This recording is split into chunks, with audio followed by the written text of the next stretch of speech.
Some players retire with fanfare, farewell tours, and celebrating titles. Some retire with injury and bad performances, and some play their last game not knowing that this was their grand finale. These 10 NBA legends have won a total of 49 NBA titles and appeared in 142 All-Star games. Here are their last games in the NBA. Shaquille O'Neal, towards the end of his career, wasn't really in the best shape, which limited his production on the courts. He averaged just 9 points for the Boston Celtics in his final year, fighting through injuries that allowed him to play just 37 games in the regular season. Even though he wasn't fully healthy, Big Diesel wanted to play in the playoffs, and he got the opportunity in the second round against the Miami Heat. He played just 3 minutes before his Achilles gave out and effectively ended his Hall of Fame career. Shaq didn't even score in his final game. Michael Jordan? Most athletes retire once, but Michael Jordan, he did it 3 times. The first was in 1993 after his 3rd title. The second came in 1998 following The Last Dance, but that last farewell wasn't quite as final as anyone thought. MJ realized retirement wasn't as sweet as the thrill of NBA basketball, and by 2001, he was ready to lace up his sneakers again. But this wasn't Air Jordan in his prime. His flight was a bit less frequent. Even so, he was still good enough to average 20 points per game in his final 2 seasons with the Washington Wizards.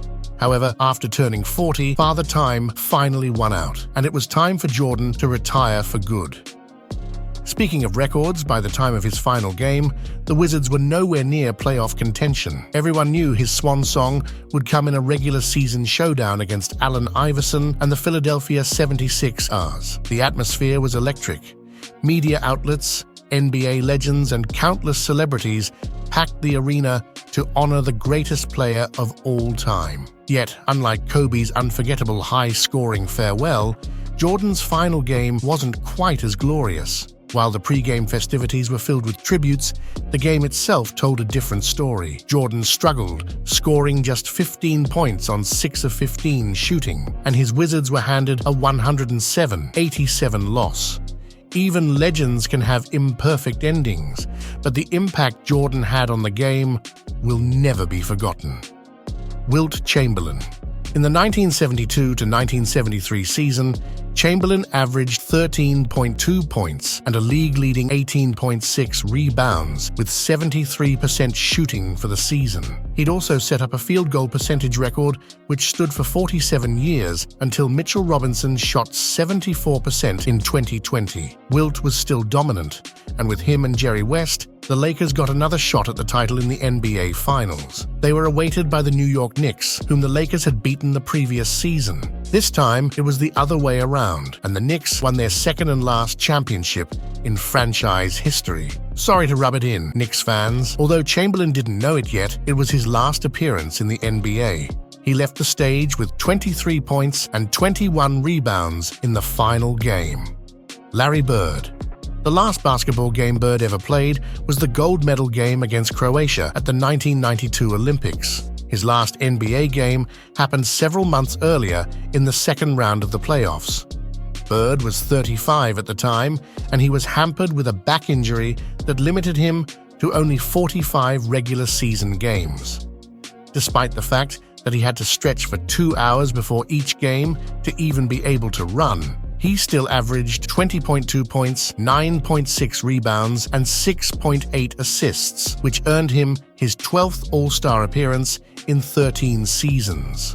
The Celtics played the Cavs in the second round, and despite playing the first 3 games without Bird, who also missed an opening round sweep of Indiana, they pushed the Cavs to 7 games. In Game 7, the old and banged-up Celtics couldn't hold on, and the game was a blowout. Bird had 12 points, 5 rebounds, and 4 assists in 30 minutes of play when he was not stretching his back on the sidelines. Kobe Bryant. Sometime during the first quarter of the 2015 to 2016 regular season, Kobe Bryant had published Dear Basketball, a beautiful poem about his love for basketball and his subsequent retirement at the end of the season. The rest of the year turned into a farewell tour as all the franchises, players, and fans were trying to celebrate one of the greatest players to ever do it. His low-scoring games didn't matter anymore, as we all learned to enjoy the candid, relaxed, and joyful Kobe in his last season.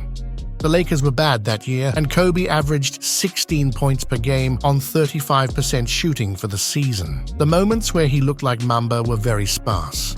"Can you do me a favor? I want you to get 50 in your last game." Shaq challenged his former teammate on Inside the NBA, to which Kobe laughed and said, "No way," and then it happened. Filled with adrenaline from the packed Staples Center, his family, and countless celebrities, Kobe went out in style like nobody ever did before him. After he missed the first 5 shots of the game, he calmed down and started hitting. By the end of the third quarter, he had 37, a miracle in itself. But Kobe was far from done. In the fourth quarter, he did what he had done so many times. He carried the Lakers to victory, scoring 23 more points, making one tough jump shot after another. He outscored the entire Jazz team in the fourth. Bear in mind, Utah was fighting to get into the playoffs, so it wasn't like they were letting him shoot just because it was his last game. Kobe left the game with 4 seconds to go to a long-standing ovation from the LA crowd, who knew they witnessed one of the best performances in basketball history. Bryant set some records in that game, and the 60 points he scored on a career farewell is the most ever. No player before him had scored even 30 points in their last game. "What else can I say? Mamba out," said the emotional Kobe, leaving the game he loved all his life and the career where he gave his all for 20 years. Tim Duncan. While we were watching the last game of Tim Duncan's career, we didn't 100% know that it was his last game, but we all suspected it. Duncan, who turned 40 in April of 2016, entered the playoffs after the worst statistical year of his career. After an All-Star and All-NBA year in 2015, he finally showed more advanced signs of aging in 2016, averaging just 8 points per contest. In the series against the Oklahoma City Thunder, Duncan struggled, and it was clear that his mobility and athleticism were a thing of the past. He did manage to score 19 points with 5 rebounds and a block in the last game, which was his best game of the playoffs. Before he left the floor and headed to the locker room quietly, and without any fanfare, Timmy raised his hand in the air, signaling that he had just checked out of the NBA game for the last time. Kareem Abdul-Jabbar. Kareem Abdul-Jabbar had one of the longest NBA careers and was productive even into his 40s. The Lakers had won 2 titles in a row in 1987 and 1988, and Kareem, who would turn 42 during the 1989 season, said that this would be his last campaign. The whole season turned into a farewell tour for Kareem, with opposing teams paying tribute to one of the most dominant players to ever step on the hardwood. The tour culminated in the last regular season game at the LA Forum, where the Lakers gave Kareem an oversized rocking chair, with Pat Riley, Magic Johnson, and others delivering heartfelt speeches and Kareem's son singing the national anthem before the game. But because the Lakers were a playoff team, his real last game happened in the 1989 NBA Finals, where the Lakers were swept by the Pistons, who avenged their loss from a year before. Magic got hurt during the series, and Kareem was 42. He couldn't have helped the Lakers with more than 12.5 points and 5 rebounds in 4 games before he rode off into the sunset. Kareem notched 7 points and 3 rebounds in his final game. Magic, Johnson shocked the world in 1991 by retiring from the NBA because he contracted the HIV virus. He was 31 at the time and still in his prime, just coming off a loss in the 1991 finals against the Chicago Bulls. But basketball remained his passion, and Magic could not stay away.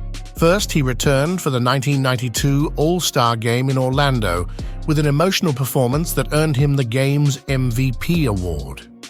He was then a part of the 1992 Dream Team at the Olympics and wanted to return to the NBA for the 1993 season. However, he opted against the comeback when some of the NBA players expressed fear about competing against someone who had HIV. After a short stint as the Lakers head coach in 1994, Johnson finally made his comeback as a player in 1996. noticeably heavier and a bit slower. Irvin still showed that there was a lot of magic left, as he averaged 14.6 points, 6.9 assists, and 5.7 rebounds as a power forward, leading the Lakers to a 22-10 record in 32 games played.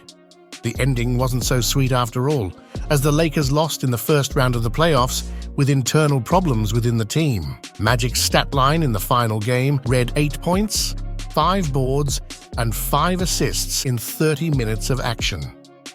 "I'm going out on my terms, something I couldn't say when I aborted a comeback in 1992, Magic said in his retirement announcement. Hakeem Olajuwon. After he had spent 17 years of his NBA career as a Houston Rocket, where he was a 12-time All-Star with 2 NBA titles, Hakeem Olajuwon signed for the Toronto Raptors, who offered him more money. It was weird to see Hakeem in a Raptors jersey, just like it was weird to see him averaging 7 points per game. The Raptors had a good team, but without an injured Vince Carter and the aging Olajuwon, they lost in the first round of the playoffs to the Pistons. Hakeem played just 15 minutes in the deciding game of the series, scoring 8 points with 4 rebounds. Bill Russell. In 1969, the Boston Celtics were anything but favorites.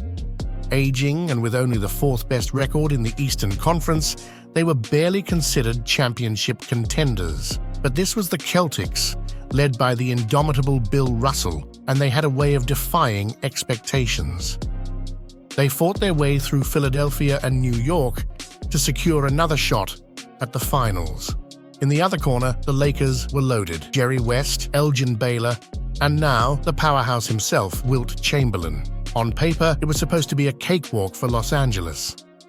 They were so sure of their victory, they had already set up thousands of balloons to drop once they secured their first championship since moving to California. But the celebration never came. Instead, Bill Russell, not just a player but the Celtics player coach, orchestrated one of the biggest upsets in NBA history. With his leadership, the Celtics pushed the series to Game 7, and in a thrilling finale, they pulled off a 108-106 win. Russell, though not putting up huge numbers offensively with just 6 points, grabbed an astonishing 21 rebounds and dished out 6 assists, proving once again that his impact went far beyond the box score. That victory marked the Celtics' 11th title in 13 years and solidified Russell's legacy as one of the greatest to ever play the game. The balloons? They stayed put.